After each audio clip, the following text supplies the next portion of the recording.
Meron ka ba ngayong naghihingalong sitwasyon? Meron ka ba ngayong pinagdadaanan na mamatay-matay ka na? O nakakamatay na sitwasyon na pakiramdam? Maybe some of you are suffering from anxiety, from depression. Alam niyo po, ang Panginoong Hesus kaya tayong pagalingin sa gabing ito. Kaya kang pagalingin.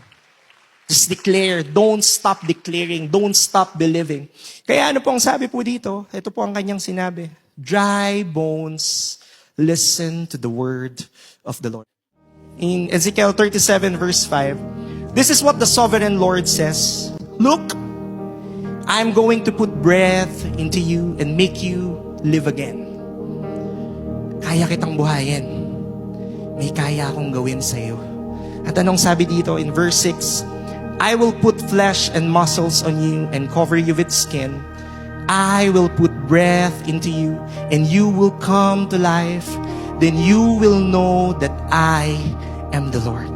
Malalaman mo na ako to.